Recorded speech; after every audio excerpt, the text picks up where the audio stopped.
Magandang araw po sa inyong lahat. Happy New Year! Sa pasimula ng taon, isa namang magandang paksa ang pag-aaral po natin na magtuturo sa atin kung paano natin tunay na ma-enjoy ang ating Christian life. Tutukan niyo po yan dito po sa Asin at Ilaw.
As Christians, siyempre gusto nating madama ang presensya ng Diyos sa buhay natin. Gusto nating ma-enjoy ang pagiging anak niya. Mangyayari po lamang yan kung tatanggalin natin sa ating sistema yung kondisyong nagpaparusa sa atin. Legalismo. Talakay natin ang paksang freedom from legalism. Siguro dumating na tayo sa point na napapagod na tayo sa paglilingkod. Linggo-linggong pagba-Bible study sa mga mag-anak. May silbi pa ba ang pagtityaga ko? Parang walang mangyayari. Boredom. Naranasan natin yan. Actually, may mga kondisyon na umahadlang sa atin para ma-enjoy natin ang God's presence. Ilan sa mga yan ay ang mga sumusunod. Una, ang kawalan ng panahon para makipag-fellowship sa Diyos. Hindi tayo nagbabasa ng Biblia, walang quiet time, at hindi dumadalo sa mga gawain. Kung ginagawa man natin ang mga ito, hindi regular at tila napipilitan lang po tayo. Napakalungkot po ng ganyang uri ng pananampalataya at relationship sa God. Ikalawa, kawalan ng pananalangin. Kailan lang ay pinag-aralan natin ang kahalagaan ng pananalangin. Ang pangunahing nagagawa nito ay ang pagbibigay sa atin ng kapayapaan ng puso at isipan. Ay katlong sagabal, poot, o pagkamuhi sa ating kapwa. May mga tao hindi pa natin napapatawad hanggang ngayon sa mga pagkakamaling ginawa nila sa atin. Mga kapatid, ilan lang po yan sa mga sagabal sa pag-enjoy sa presensya ng Diyos. Pero alam ba natin na may mga taong puspusan ng pag-aaral ng Biblia pero hindi na-enjoy ang God's presence? Well, sila ang mga taong nagdurusa sa tinatawag nating legalismo. Ang salitang legalism ay hindi mababasa sa Biblia. Pero marami itong perfect illustration sa Biblia. Kailan nga ba masasabing ating mga kilos ay umahantong sa legalismo? Una, kapag ang focus natin ay nakatuon lamang sa mga batas o regulasyon. Sa Mateo 12:9 hanggang 14, may mga Pariseong nagtataglay ng kaalaman sa banal na kasulatan pero hindi nila na-enjoy ang presence ng God dahil nakatuon lamang sila sa kautusan. Dito po sa aklat ng Mateo, tingnan po natin. Sa Ebanghelyong ito, Mateo Kabanatang 12, 9 hanggang 12, tingnan po natin ang nilalaman nito, kaugnay po ng ating tinatalakay. Wika po sa atin, at siya umalis doon at pumasok sa sinagoga nila, at narito may isang tao na tuyo ang isang kamay, at sa kanya'y itinanong nila na sinasabi, matuwid bagang magpagaling sa araw ng Sabat, upang siya'y kanilang may sumbong. At sinabi niya sa kanila, sino kaya sa inyo na kung merong isang tupa, na kung mahulog ito sa isang hukay sa araw ng Sabat, ay hindi ba niya aabutin at ahanguin? Gaano pa nga ang isang tao may halaga sa isang tupa, kaya't matuwid na gumawa ng mabuti sa araw ng Sabat. So, totoong ang araw ng Sabat ay tanging Diyos lamang ang siyang sabihin nating nasusunod dito, pero ito'y in-establish niya para sa kapakanan ng tao. Huwag po natin kakalimutan yon. At ang pinakamagandang benefit na may bibigay ni Jesus sa lalaking patay, ang isang kamay, ay ang pagkakaroon ng relasyon sa tagapagligtas. Sinimulan niya ito sa pamagitan ng pagkapagaling sa lalaki. At hindi natin kailangang pag-isipan kung sino ang higit na nag-enjoy kay Kristo sa araw na iyon. Ikalawa, legalismo ang umiral kapag ang focus natin ay ang buhay ng ibang tao. ang kanilang nakaraan, katayuan sa buhay, mga kamalian, mga kahinaan. Noon hanggang ngayon, laganap pa ang mga Kristiyanong hindi ma-enjoy ang pagiging Kristiyano dahil nakatuon sa buhay ng ibang tao. Yun talaga ang pinakamalungkot na nangyari sa buhay ko. Nung nang ibang bansa para magtrabaho ang tatay ko. OA naman tong Sister Lani, oh. Para yun lang eh. Kung ako nga, 10 taon na sa abroad ang asawa ko. Take note, asawa ko pa yun, ha? Parang sa ganyang paraan lang, nagkakaroon ng excitement ng buhay natin kapag busy tayo sa pag-a-analyze ng buhay ng ibang tao. Ultimo, mga saloobin at opinion nila ay pinakikialaman natin. Mabilis po tayong mag-judge.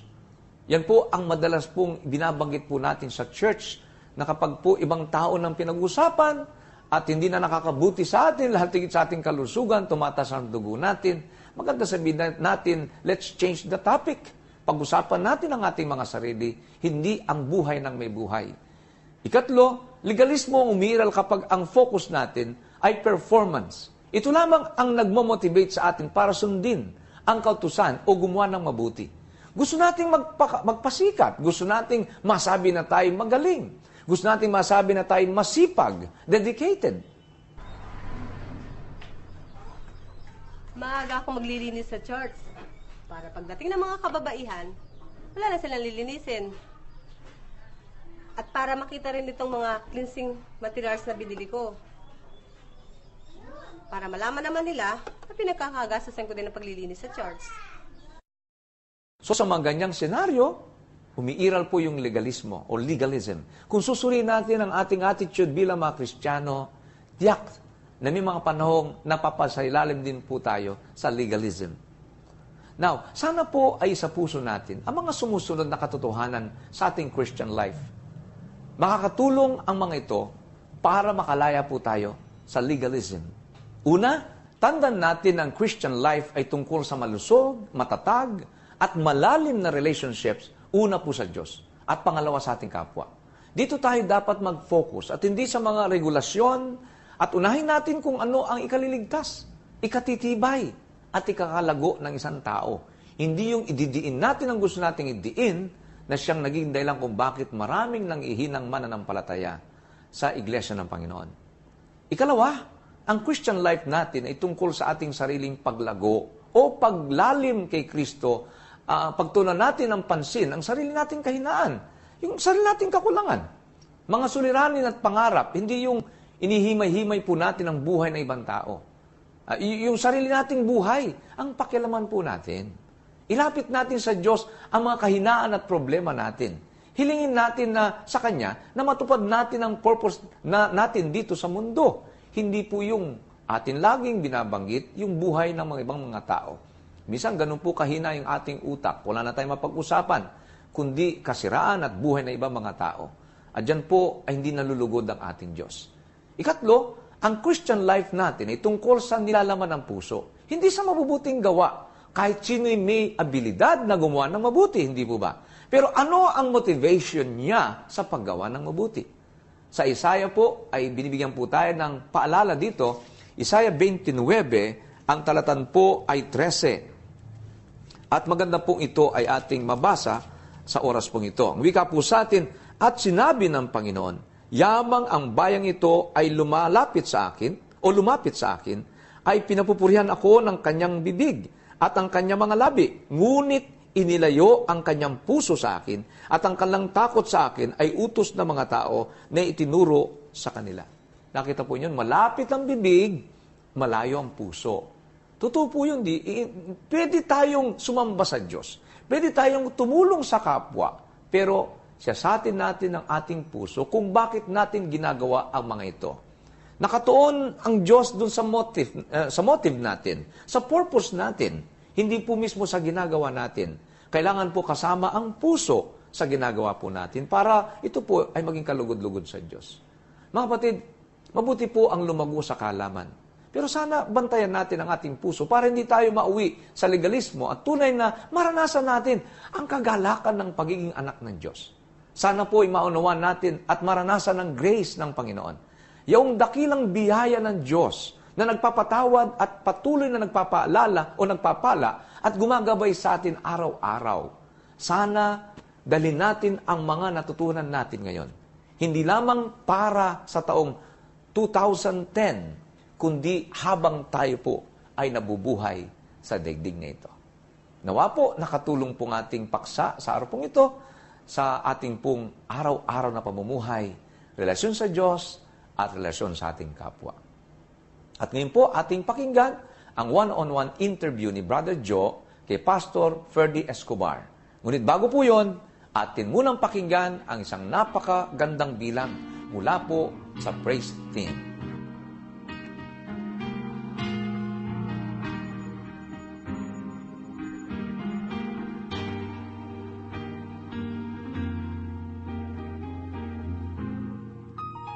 When I think about the Lord, how He saved me, how He raised me, how He filled me with the Holy Ghost, how He healed me to the uttermost. When I think about the Lord, how He picked me up and turned me around, how He placed my feet on solid ground.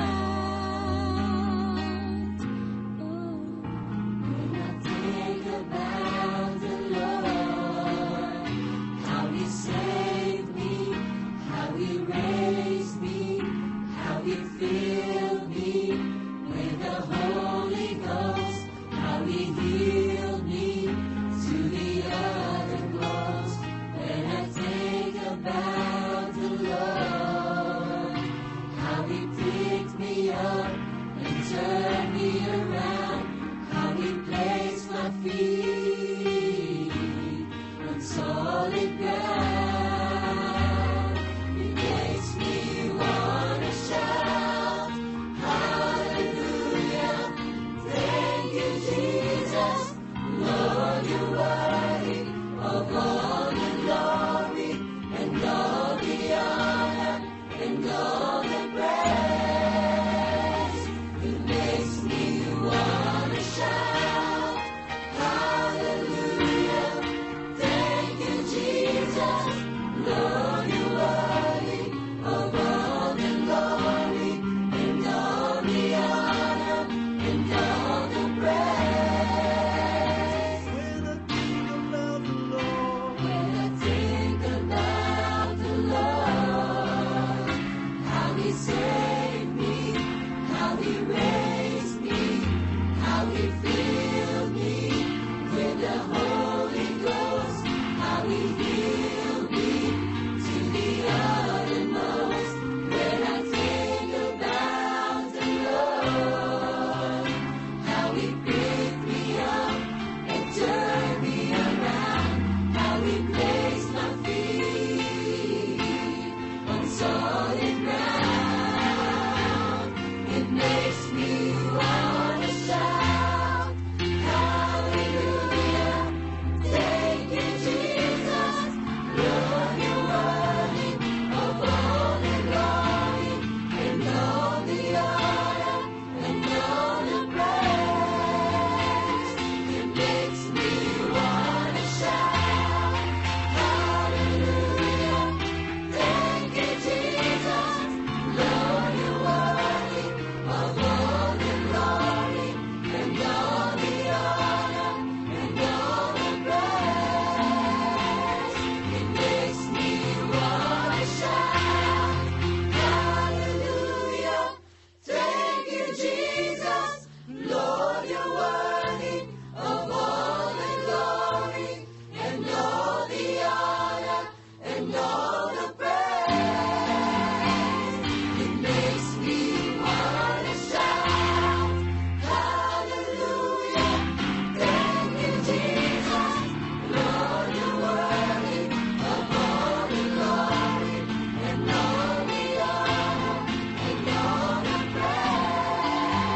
Maraming salamat po sa choir, ganyan din po sa lesson ni Brother Mel sa araw na ito. And we would like to welcome you to this portion ng Asin at Ilaw, ang one-on-one. At napakaganda pong araw na ito na ating pong makasama ang pastor ng Grow in Grace Christian Church. Ganyan din po ang kasalukuyan chaplain ng GMA Channel 7 Network.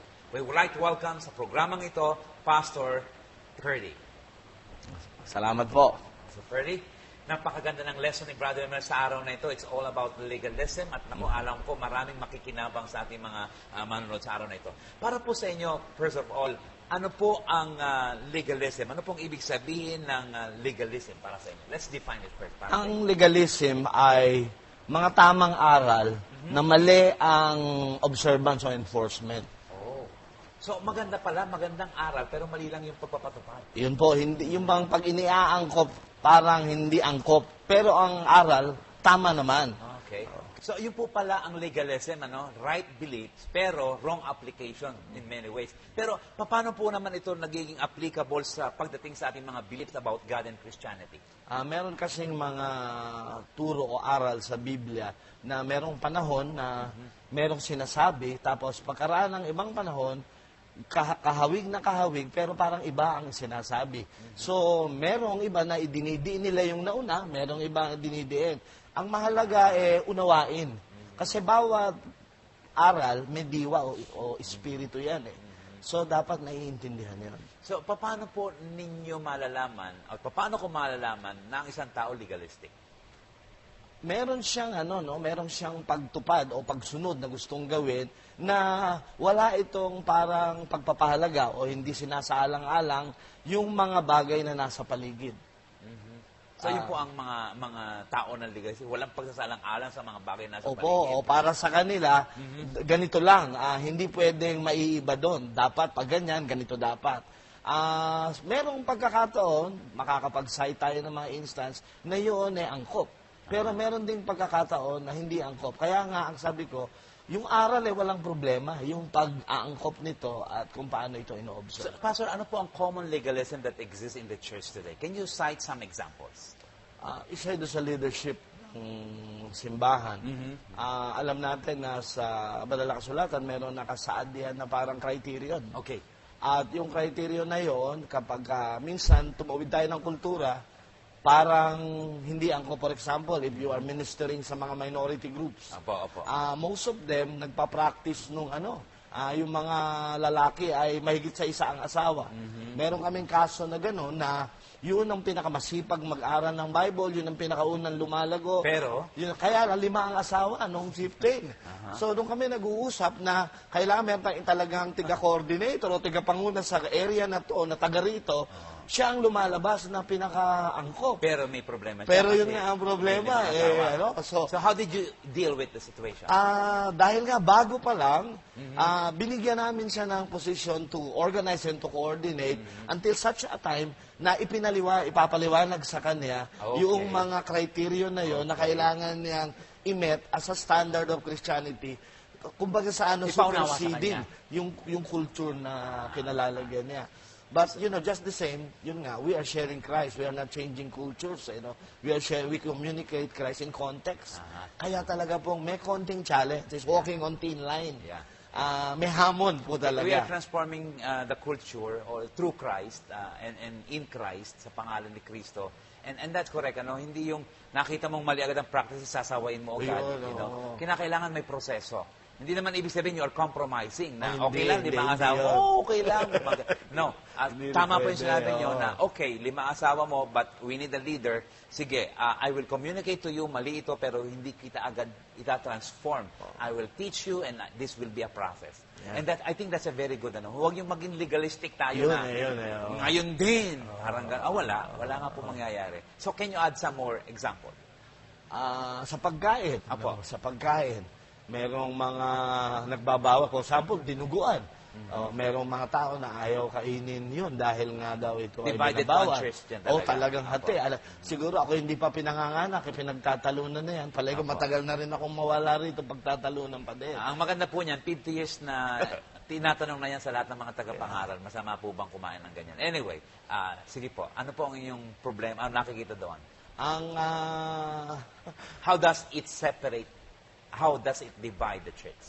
sa akin, ang isang maliwanag na pwede nating i-base doon, sabi ng Panginoon, walang marumi na pumapasok sa ating katawan. So, sa akin, anything that is edible, na hindi makakasama sa katawan mo. Actually, kung sabihin mo nga makakasama, hindi pwede baboy, hindi pwede matamis. Lahat na kasi, pwedeng makasama yan eh. So, ang inaano natin dito is, pag sinabi nating edible, yung pwedeng magbigay ng na hindi ka malalason, hindi ka mamamatay. Pero Pastor, So, tolerable. we also need to consider na sa ibang tao talagang hindi niya kayang i-take yun. No? Although it is permissible to me, but sometimes it is not beneficial because of faith, because of conviction. So siguro, ang gagawin na natin doon, ako pwedeng kumain at walang problema sa akin, but because ma-stumble ka, out of love, because of love, then I will not eat it. Although, sa akin, walang problema yon. Then you are not legalistic. Oo, tama. I think yun ang sinabi nga ng salita ng Diyos na kung magiging dahilan para katisuran, kahit napatama ito, kung ito ikatitisod, siguro wag mo munang gawin. Dahil... Pero, Pastor, paano yung masyado naman parang pwedeng lahat? Parang walang bawal, parang mas maluwag pa sa demonyo. Diba? Paano? Okay, lahat, pwedeng lahat. Are we not going to have a chaotic organization or church? Kaya nga siguro, mahalaga na lahat ay isaalang-alang. Kung merong mga sinasabing huwag gagawin, alamin kung bakit. Hindi, yung kalayaan hindi yung laya na gawin kahit ano mong gustuin. Yung laya ay yung kalayaan na magpasya. Napiliin mo ayon sa iyong tamang isip kung ano yung makakabuti sa iyo. At sa Biblia. Yun yung kalayaan na sinasabi. Hindi yung freedom to do whatever you want. It is the freedom to choose according to the scripture, according to your conviction, what is appropriate for And you. especially, freedom to choose kung ano yung makakapagpa-edify sa inyong lahat bilang magkakapatid. And you will be willing to give it up for the sake of love. Tama. Ganun. Para magkaroon ng respetuhan. Sa araw-araw na buhay, yung hindi naman po about church life, paano po naman nakikita ng isang tao legalista? Ito maganda yung wag daw sasakay ng mga kolorong na jeep, wag natin i-patronize. Dahil kung ikaw nakatira ka sa halimbawa sa Real Quezon, tapos ikaw magbabiyahe, pupunta ka ng Siniluan. Pagdating mo ng Siniluan, lahat ng nagdi-jeep na nagbabiyahe from Siniluan to Real, hindi naka-register as a public vehicle. So, kung iiral mo yung pagsunod na yon, mula sa nila ng lalakarin mo. Kasi wala kang masasakyan. Dahil walang nagbabiyaheng, walang linya ng papunta doon. Pastor, ano po ang effect o impact ng legalism sa isang pastor o sa isang ministro?